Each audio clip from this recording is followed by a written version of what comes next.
अस्सलाम वालेकुम। मैं ज़ेबा नाज प्रोग्राम एहसान नाज के साथ आज स्टूडियो में मौजूद हूँ। आज हम एहसान नाज साहब से ये पूछेंगे, आज जो हम ये यौम तसीस मना रहे हैं, जिस दिन हम एटमी कुव्वत बने, इस एटमी कुव्वत बनने में पाकिस्तान का किन किन हुक्मरानों का और किन किन सियासतदानों का और किन किन साइंसदानों का खिदमात बीच में शामिल है। और आज अल्हम्दुलिल्लाह हम भारत के सामने शीशा पलाई दीवार की तरह हम खड़े हैं। भारत किसी भी सूरत में हमारे साथ बदमाशी करने की जुर्रत नहीं कर सकता। आज हम एहसान नाज साहब से इसी मौजू पे पूछेंगे। अस्सलाम वालेकुम सर। वालेकुम सलाम। कैसे हैं आप? ठीक है, बिल्कुल ठीक हूँ। आप सुनाइए। जो मैंने अभी आपसे सवाल किए, प्लीज उस पे रोशनी डाल। बिस्मिल्लाहिर्रहमानिर्रहीम। नहमदुहु व नसल्ली अला रसूलिहिल करीम। मिनश शैतानिर रजीम। बिस्मिल्लाहिर्रहमानिर्रहीम। जितना दिया सरकार ने मुझको, इतनी मेरी औकात नहीं। ये तो तेरा करम है आका कि बात अब तक बनी हुई है। पाकिस्तान के माज़ वजूद से लेके अब तक भारत ने कभी भी दिल से पाकिस्तान को तस्लीम नहीं किया। हर मरहले भारत में कोई भी, हिंदुस्तान में कोई भी वज़ीर आज़म हो, कोई भी हुकूमत हो, उनकी तगोदे यही रही है कि हमने पाकिस्तान को जिंदा नहीं रहने देना। 1971 में वो कामयाब भी हुआ, यानी 1948 में हमारी जंग भी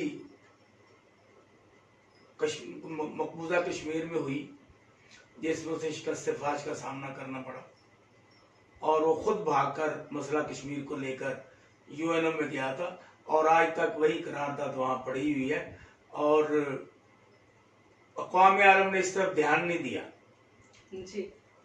क्योंकि वो अपने आप को बहुत ज्यादा ताकतवर, क्योंकि उसकी आबादी बहुत ज्यादा है, उसके वसाइल बहुत ज्यादा है, उसकी अफवाज बहुत ज्यादा है, उसकी इकॉनमी बहुत ज्यादा है।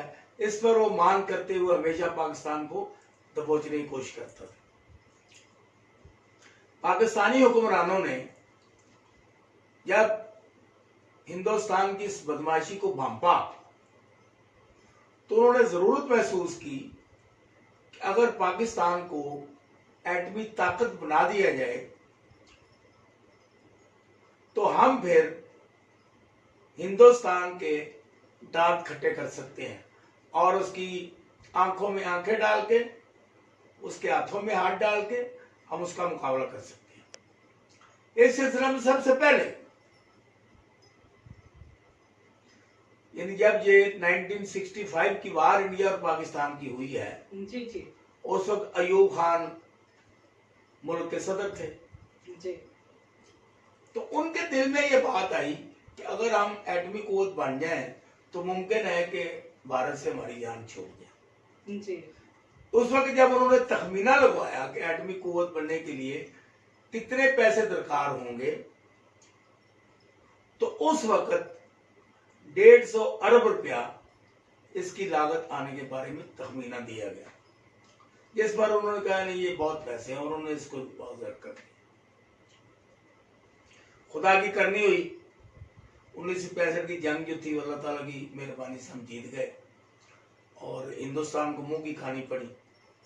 फिर वो अपनी बदमाशियां करता रहा। उसने हमारा जो मशरकी पाकिस्तान था उसको राग करने के लिए अपनी भरपूर जदोजहद की और वहाँ पर हमें मुंह की खानी पड़ी और हमारे 90,000 कैदी बन गए, जो बाद में जुल्फ़िकार अली भुट्टो मरहूम ने नेगोशिएशन करके वहाँ से लाए और उसी दौरान ही जुल्फ़िकार अली भुट्टो में ने भी पाकिस्तान को एटमी कुव्वत बनाने के लिए अपनी सरगर्मियां तेज कर दी।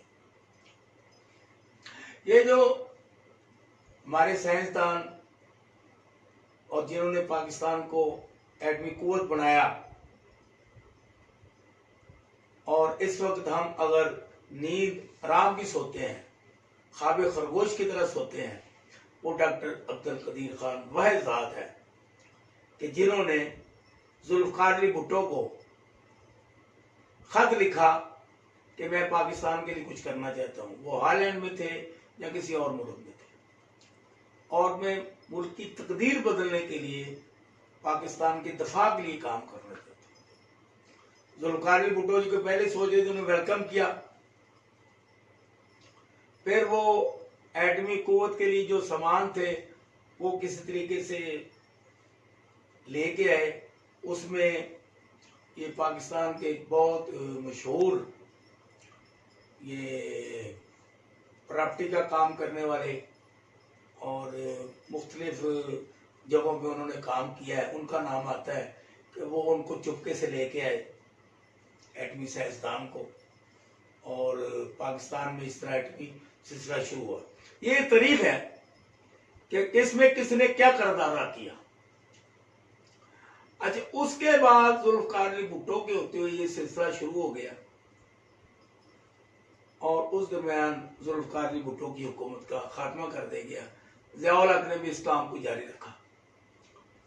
और जो मेरे इल्म में है, 1984 में अब्दुल कदीर खान ने ज़िया-उल हक को ये रिपोर्ट दी कि हम इस वक्त पाकिस्तान में एटम बम बना चुके हैं, आप जिस वक्त चाहें हम 24 आवर में ये धमाके कर सकते हैं। लेकिन ज़िया-उल हक था, उसने इस पे कान नहीं धरा, और ये लेट होता होता होता होता बाद में जुनेजो वजीर आज़म बन गए, फिर नवाज शरीफ बन गए वजीर आज़म, बेनज़ीर भुट्टो 2 दफा वजीर आज़म बनी। बाद में जब दूसरी दफा वजीर आज़म नवाज शरीफ साहब बने, तो उन्हीं दिनों में इंडिया ने यकदम एटमी धमाके कर दिए। हालांकि मियां नवाज शरीफ के इल्म में ये पहले बात थी कि हम एटमी। मैं इसी मौजू पे एहसान साहब आपसे एक सवाल करना चाह रही हूँ कि जब एटमी कुव्वत बनने के लिए नवाज शरीफ ने ऐलान किया था, तो इसके पसे पुस्त कौन सी आवाम शामिल थी जिसकी बुनियाद पे नवाज शरीफ को एटमी धमाका करने का फैसला किया?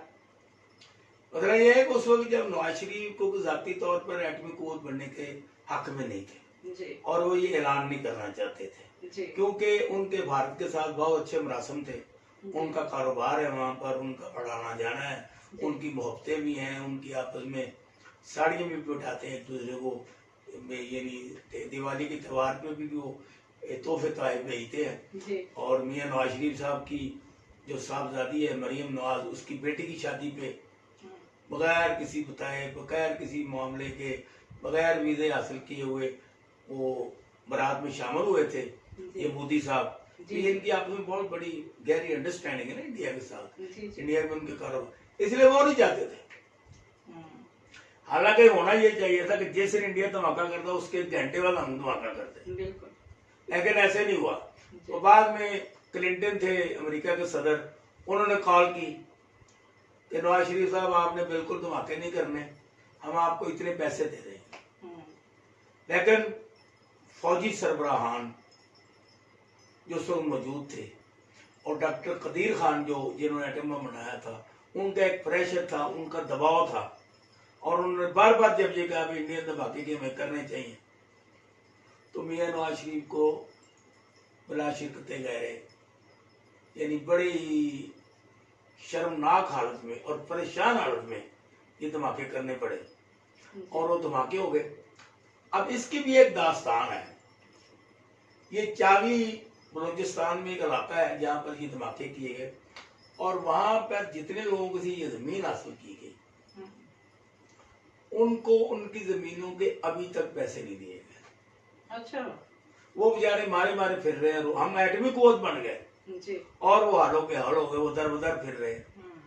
इसी तरह उसी जगह पे वो सोने की कानें निकली, सोनी चांदी और हीरे जवाहरात की कानें निकली, वो भी उन लोगों से ले ली गई, लेकिन उनको भी कोई पैसा अभी तक नहीं दिए गए। ये जुल्म है उस वक्त मियां नवाज शरीफ की हुकूमत का, जो अभी तक जारी है। अब ये जो नारे मार रहे हैं ना, नवाज शरीफ कहते हैं मैंने बनाया, आज यौम तकबीर मनाया गया, उसमें मियां शहबाज शरीफ ने सारा क्रेडिट नवाज शरीफ को दिया। अच्छा, उनकी साहबजादी साहबा ने ट्वीट किया, उसमें उन्होंने सारा क्रेडिट अपने अब्बा जान को दिया। बाकी भी जितने मुस्लिम लीग जुमात है, उन्होंने ना डॉक्टर कदीर का नाम, हालांकि इसमें मेन किरदार डॉक्टर अब्दुल कदीर खान का है, जो इस वक्त हॉस्पिटल में बीमार है और उन्होंने बड़ी जद्दोजहद की है। पाकिस्तान का एटम बम बनाने वाला बीमार है, उसको पूछने वाला कोई नहीं। इंडिया का जिसने एटम बम बनाया अब्दुल कलाम आजाद, उन्होंने उसको सदर बनाया पाकिस्तान, उन्होंने इंडिया का उसको सदर बनाया, और हमने इस पर पाबंदियां लगा दी, इसके बोलने पर पाबंदी, इसके आने जाने पर पाबंदी, अमेरिका बहादुर के कहने पर ये मुशर्रफ दौर में इन पे ये पाबंदियां लगाई। तो ये बड़ी हालात की सितम ज़रीफी है कि करने वाला कोई, क्रेडिट लेने वाला कोई। तो मैं अपनी ननिस में अपनी कौम की तरफ से डॉक्टर अब्दुल कदीर साहब को मुबारकबाद पेश करता हूँ और उन्हें सलामी अकीदत पेश करता हूँ। उनकी सेहत के लिए दुआ गो हूँ, अल्लाह ताला उनको सेहत कामना अता फरमाए। इसमें डॉक्टर मुबारक समरबंद ने भी काम किया, इसमें जुल्फ़िकार भुट्टो ने भी काम किया, इसमें नवाज शरीफ ने भी काम किया, इसमें ज़िया-उल हक ने भी काम किया। लेकिन सिद्ध के दिल से जिन लोगों ने जितना क्रेडिट देना चाहिए वो देना चाहिए। ये नहीं कि नवाज शरीफ के दौर में एटमी धमाका वो सारा क्रेडिट उसने अपनी जेब में डाली, ऐसा नहीं है। क्योंकि एटम बम बनाने में जिन जिन लोगों ने किरदार किया है, हम सबको सलूट पेश करते हैं, उनकी तवानाइयों को सलाम पेश करते हैं। और जिन लोगों ने एटमी कुव्वत के बनाने में गद्दारी की, आगे नहीं बढ़ने दिया, इसको लेट किया, उनको हम हमेशा तहे दिल और दिली तौर पर उन पर लानत भेजते रहेंगे। शुक्रिया एहसान साहब, आज आपने बहुत अच्छा मैसेज आवाम तक पहुंचाया। हम आपसे बहुत कुछ सीखते भी हैं और आवाम भी हमसे बहुत कुछ मालूमात भी लेती है। तो इसी के साथ आज के प्रोग्राम के साथ ही इजाज़त चाहते हैं। अल्लाह आपको अपनी हिस्ब-ओ-मान में रखे। अल्लाह हाफिज़।